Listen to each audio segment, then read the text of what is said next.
Hey guys, it's Jonathan from Anime TV, and you're in my house right now. This is where I live. Zoom in! Whoa! Alright, enough of that. Guys, I got to sit down with Jason Wishnov, creator of a video game and a voice actor. Very cool stuff. A little while back, so I wanted to bring you an Anime TV special. This is his interview. Don't mind the bad sound in this interview. Our director of photography was out of his mind, and he made a bunch of noise. That's my cat. It's Samantha. That's my cat. Anyways, check out the interview, write bad comments about our director of photography for making too much noise, and enjoy our Anime TV special with Jason Wishnov. Alright guys, we are here with the fantastically talented Jason Wishnov. Fantastically talented? Yes, man. Wow. Voice actor and video game designer? I have been known to design the games, as they say. Well, tell me, what's this game that you've made? It's called Sequence. I've been developing it for way too long, 2.5 years now. It's been a while. In the works. However, a couple months ago, I finally released it. I'm still doing updates to the game, but it was released on Xbox Live Indie Games on the 360. And it's called Sequence, and it's pretty rad. Alright, so talk to me. Game mechanics. What is this game? Game mechanics. So imagine a rhythm game like Guitar Hero, Rock Band, or Dance Dance Revolution combined with a traditional RPG like Final Fantasy or Dragon Quest. Sweet. And you might be thinking, how does that work? And I had no idea at first either. The way it works essentially is that you have 3 concurrent series of notes. In other words, 3 concurrent, let's say DDR games, where streams are coming down. Yeah. Each one of these corresponds to a different RPG mechanic. One of them is where you cast spells, where if you hit the arrows appropriately, you can do damage to the enemy.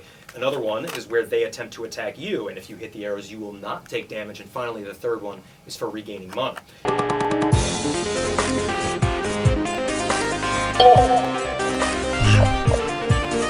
But you can only hit one of these at a time, so you have to switch back and forth between the 3 very rapidly. It gets very chaotic to try and defeat your enemy. And of course, there's tons of those traditional RPG mechanics: HP, mana, equipment, synthesis, spells, the whole deal. So it's really kind of a robust experience as opposed to, say, a traditional rhythm game like Guitar Hero, where really the only purpose is to hit the notes. Nice. This is fantastic. I mean, you're taking like all sorts of cool ideas and like meshing into one. That's pretty much what I did. I mean, I want to say like I'm original, but I'm not. I'm just taking like all these games and just like fusion, dance. I'm not going to do it, but you know what I'm talking about. All right, well, sweet, dude. All right, story. Talk to me. All right, so as any game developer, I think, should believe, gameplay is going to come first. That's the most important thing. So I thought, I don't have a huge budget. I'm an indie gamer. And it has to work around this gameplay concept. What can I do? So essentially, this character named Kai wakes up in a tower. Video games love towers. He wakes up, he has no memory of how he got there. He just remembers going to sleep in his apartment last night. He's in this creepy gothic place. All of a sudden, a voice on the intercom comes over. This is kind of inspired by Portal, the whole intercom mechanic. This girl named Naya tells him he's being brought in, he's being tested. He has to get to the top of this tower. There are 7 floors. If he gets to the top, he'll be released, set free.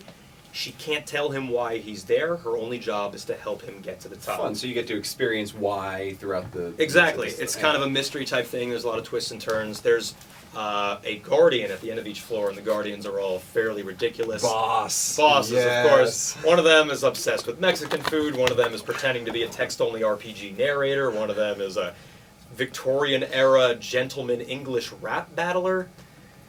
So the game doesn't have much comedy. No, zero comedy. It's no fun.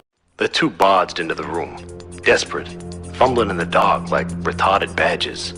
It has full voice acting. We had some fantastic voice actors come in and lend their talents. We have Patrick Seitz, huge voice actor. StarCraft 2. He's Prince Arthas. He's the Lich King from Wrath of Lich King. That's right. He is the Lich King. I call him Lich King. He's kind of a big deal. Yeah. But we have a great cast, and it's gotten some good accolades. And it's mysterious. You're gonna have to play the game to find out. Nice. And so, lastly, I hear there's something cool about this. We've got a release or something we could tell the fans that has never been released. This is true. This is an Anime TV exclusive announcement. The game heretofore has been on the Xbox 360 Indie Games platform, and that's where it has remained until very soon. At the end of October, I'm happy to announce, in partnership with Anime TV, that the game is coming to Steam, which is a digital distribution platform for the PC. It's going to be in late October. You're going to be able to play it as long as you have any PC that can run, some game from like 10 years ago. It's not too graphically complicated. And you'll be able to pick it up at home for just $5, and I hope you check it out. I don't want to say it's totally awesome, but it's, pretty awesome. You know how it is. Yeah, it's pretty awesome. Pretty awesome. Yeah, man, thank you very much Thank for you. being here. No Yes, problem. Jason, yes, you can also check him out in Squid Girl. Yes, I'm in Squid Girl. I'm Goro Arashiyama, so you can check that out if you want to. That's all here, guys. Toss it out. Bang Zoom.